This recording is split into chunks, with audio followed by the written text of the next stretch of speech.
नमस्कार मेरे अलीगढ़ स्टडी परिवार के सदस्यों।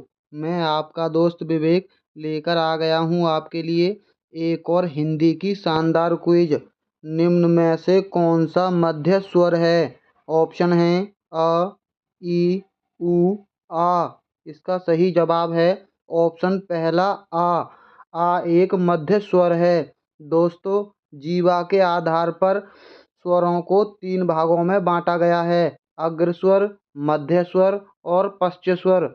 अग्र स्वर में आती हैं दोनों ई और दोनों ए, और मध्य स्वर में केवल आ आता है, और पश्च स्वर में बड़ा आ, दोनों ऊ और दोनों ओ आते हैं। क्विज का प्रश्न नंबर 2 है, विवृत स्वर को पहचानिए। ऑप्शन है अ, आ, ई। इसका सही जवाब है ऑप्शन दूसरा, आ एक विवृत स्वर है। क्विज का प्रश्न नंबर 3 है, किस शब्द में द्विगु समास होगा? ऑप्शन है आजीवन में, नीलकंठ में, भरपेट में या नवरात्र में। इसका सही जवाब है ऑप्शन डी, नवरात्र में द्विगु समास होता है। द्विगु समास को पहचानने का सबसे आसान तरीका है, पहला पद संख्यावाची होता है, नवमिष 9। क्विज का प्रश्न नंबर 4 है, कृत प्रत्यय किन शब्दों के अंत में जुड़ते हैं? ऑप्शन है संज्ञा के अंत में, सर्वनाम के अंत में, विशेषण के अंत में, क्रिया के अंत में। इसका सही जवाब है ऑप्शन डी, क्रिया के अंत में जुड़ते हैं कृत प्रत्यय। क्विज का प्रश्न नंबर 5 है, पर्यावरण शब्द में उपसर्ग होगा। ऑप्शन है परि, पर, पर्या, आवरण। इसका सही जवाब है ऑप्शन ए, परि उपसर्ग होता है पर्यावरण में। उपसर्ग शब्द के आगे लगते हैं। क्विज का प्रश्न नंबर 6 है, तदित प्रत्यय का प्रयोग किस शब्द में हुआ है? ऑप्शन है लुटेरा शब्द में, बिकाऊ शब्द में, गर्माहट शब्द में, इनमें से कोई नहीं। इसका सही जवाब है ऑप्शन सी, गर्माहट शब्द में तदित प्रत्यय का प्रयोग हुआ है। क्विज का प्रश्न नंबर 7 है, चचेरा शब्द में से कौन सा प्रत्यय होगा? ऑप्शन है एरा, एरा, रा या इनमें से कोई नहीं। इसका सही जवाब है ऑप्शन ए, एरा प्रत्यय होगा चचेरा में। क्विज का प्रश्न नंबर 8 है, शुद्ध शब्द कौन सा है? इनमें से अंतर्ध्यान कौन सा शुद्ध लिखा हुआ है वो बताना है। दोस्तों, अगर आपने अभी तक हमारी वीडियो को लाइक नहीं किया है तो आप हमारी वीडियो को लाइक ज़रूर कर लें। इसका सही जवाब है ऑप्शन बी, अंतर्ध्यान बी वाला शुद्ध लिखा हुआ है। क्विज का प्रश्न नंबर 9 है, हाथ को हाथ ना सूझना का अर्थ होगा। ऑप्शन है घना अंधेरा होना, भ्रम की स्थिति होना, खो जाना, चोटिल होना। इसका सही जवाब है ऑप्शन ए, घना अंधेरा होना। क्विज का प्रश्न नंबर 10 है, गड़बड़ घोटाला किस प्रकार का शब्द है? ऑप्शन है देशज, संकर, तद्भव, तत्सम। इसका सही जवाब है ऑप्शन ए, देशज शब्द है गड़बड़ घोटाला। क्विज का प्रश्न नंबर 11 है, ऊन का तत्सम शब्द क्या होगा? ऑप्शन है उर्य, ऊण, उरण या इनमें से कोई नहीं। इसका सही जवाब है ऑप्शन बी, उरण होता है ऊन का तत्सम। क्विज का प्रश्न नंबर 12 है, शुद्ध वाक्य को चुनिए।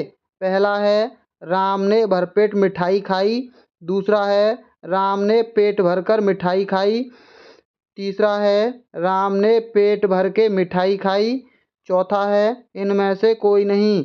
इसका सही जवाब है ऑप्शन बी, राम ने पेट भरकर मिठाई खाई। ये वाक्य शुद्ध है। क्विज का प्रश्न नंबर 13 है, एहसान न मानने वाला के लिए एक शब्द होगा। ऑप्शन है कृतज्ञ, कृतघ्न, विश्वासघाती, परोपकारी। इसका सही जवाब है ऑप्शन बी, कृतघ्न होता है एहसान ना मानने वाला को, और एहसान मानने वाला का होता है कृतज्ञ।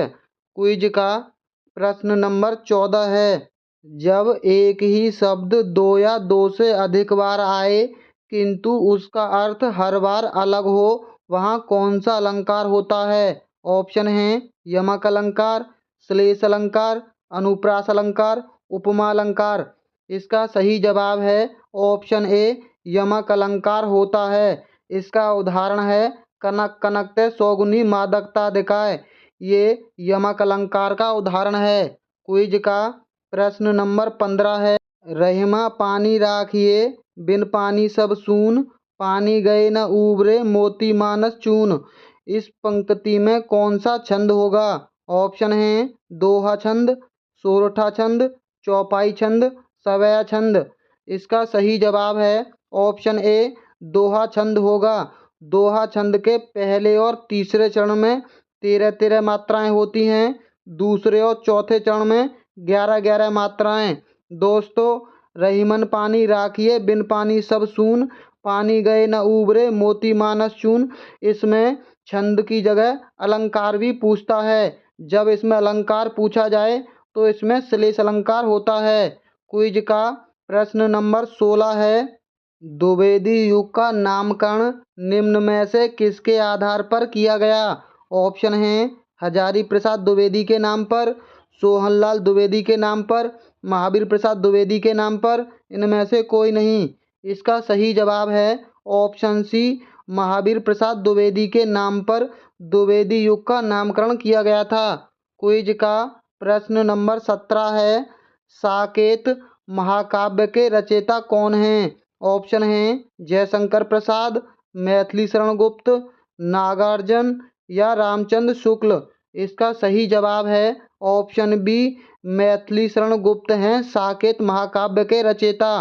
क्विज का प्रश्न नंबर 18 है, धुआं शब्द में कौन सी संज्ञा होगी? ऑप्शन हैं व्यक्तिवाचक संज्ञा, समूहवाचक संज्ञा, जातिवाचक संज्ञा, द्रव्यवाचक संज्ञा। इसका सही जवाब है ऑप्शन डी, द्रव्यवाचक संज्ञा होगी धुआं में।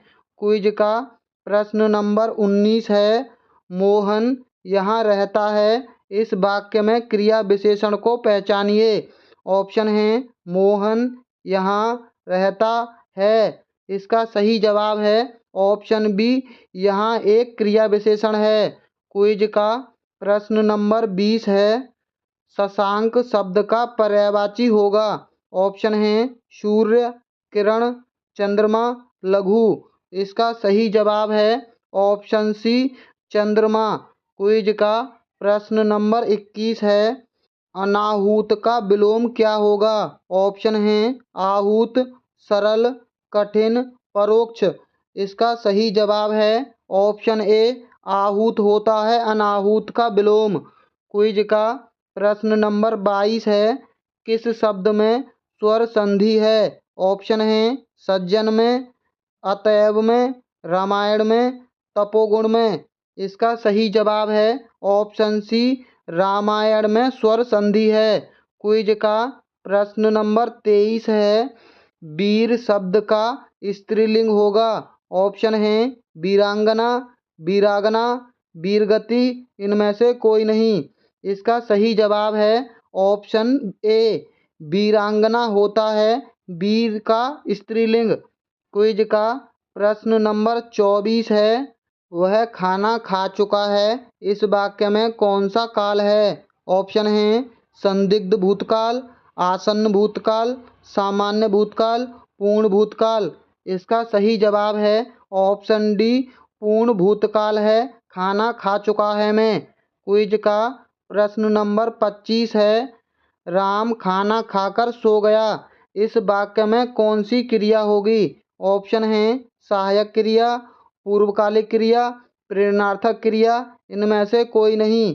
इसका सही जवाब है ऑप्शन बी, पूर्वकालिक क्रिया होगी। दोस्तों, आपको अब तक पता चल ही गया होगा कि हम बिना टाइम वेस्ट की क्विज के साथ प्रैक्टिस करवाते हैं। इसके लिए आप हमारी वीडियो को लाइक और हमारे चैनल को सब्सक्राइब कर लीजिए। हम आपका कभी भी फालतू की बातों में समय बर्बाद नहीं करेंगे। तो चलिए मिलते हैं बहुत जल्द अगली क्विज में।